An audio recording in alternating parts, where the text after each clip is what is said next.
سورہ نساء کے بارے میں نے شروع ہی میں آپ سے یہ عرض کر دیا تھا کہ اس میں سب سے زیادہ خطاب کا رخ جو ہے وہ منافقین کی طرف ہے، اگرچہ کہیں خطاب براہ راست یا ایھا الذین نافقوا کے الفاظ میں نہیں، یا ایھا الذین آمنوا، اس لیے کہ وہ بھی ایمان کے دعوے دار تھے، ایمان کے مدعی تھے، قانونی طور پر وہ بھی مسلمان تھے، مومن تھے۔ تو یہ طویل ترین مضمون جو ہے اب کنکلوڈ ہو رہا ہے ان آیات مبارکہ میں۔ ان المنافقین یخادعون اللہ، یقیناً منافق کوشش کر رہے ہیں اللہ کو دھوکہ دینے کی۔ یہ سورہ بقرہ کے دوسرے رکوع میں بھی آیت آئی تھی، میں نے عرض کیا تھا کہ مخادعہ باب مفعلہ میں کسی شے کی کوشش ہوتی ہے، اس لیے کہ سامنے مقابلہ ہوتا ہے، پتہ نہیں ہوتا کون جیتے گا کون ہارے گا، لیکن یہاں اللہ کی طرف سے وَهُوَ خَادِعُهُمْ، اور یہ خادع جو ہے یہ ثلاثی مجرد سے اس میں فاعل ہے، اور یہ آتا ہے نہایت زوردار تاکید کے لیے،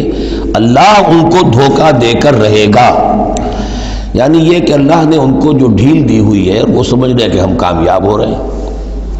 ہمارے اوپر ابھی تک کوئی آنچ نہیں آئی، کوئی پکڑ نہیں ہوئی، کوئی گرفت نہیں ہوئی، ہم دونوں طرف سے بچے ہوئے ہیں۔ اس حوالے سے وہ اپنی اس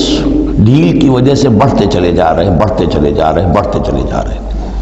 اور یہی در حقیقت اللہ کی طرف سے گویا کہ ان کو دھوکہ ہے جو دیا جا رہا ہے کہ وہ سمجھ رہے ہیں کہ ہم کامیاب ہیں۔ وَإِذَا قَامُوا إِلَى الصَّلَاةِ قَامُوا كُسَالَىٰ، اور جب وہ کھڑے ہوتے ہیں نماز کے لیے، یہ نماز کی طرف تو کھڑے ہوتے ہیں بڑے کسل مندی کے ساتھ۔ یہاں ذرا نوٹ کر لیجئے کہ قامہ جو ہے، قامہ یقوم، یہ آتا ہے کھڑے ہونے کے لیے، قائم اس سے اس میں فاعل ہے، لیکن جیسے انگریزی زبان میں آپ کو معلوم ہے کہ ورب کے بعد پریپوزیشنز کی تبدیلی سے بڑے بڑے مفہوم بدل جاتے ہیں۔ انگریزی میں ٹو گیو ایک خاص مصدر ہے، ٹو گیو اپ، اب زمین و آسمان کا فرق ہو گیا،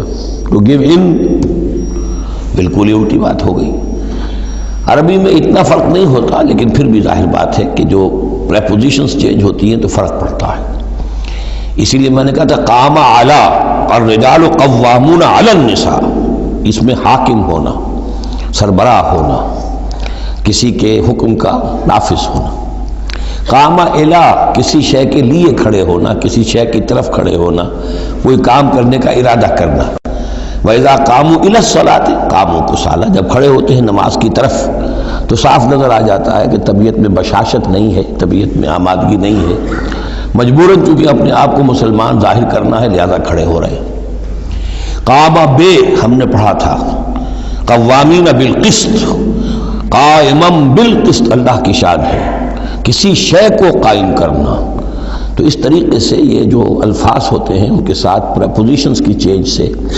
یہ ہمارے ہاں عربی میں اس کو جو حروف جار کہتے ہیں، ان کے اضافے سے بہت اضافی معنی پیدا ہو جاتے ہیں۔ یراؤن الناس ولا یذکرون اللہ الا قلیلا، وہ لوگوں کو صرف دکھانے کے لیے کھڑے ہوتے ہیں، اور حقیقت میں جو ذکر الہی جو نماز کا اصل مقصد ہے، اقیم الصلاۃ علی ذکری، وہ انہیں نہیں حاصل ہوتا، مگر بہت تھوڑا سا کسی وقت کوئی واقعتاً اس بے دھیانی میں بھی ہو سکتا ہے کوئی آیت جو ہے وہ بجلی کے کڑکے کی طرح کڑک کر اور ان کے شعور کے اوپر کچھ نہ کچھ اثرات پیدا کر دے، الا قلیلا، بہت ہی شاذ۔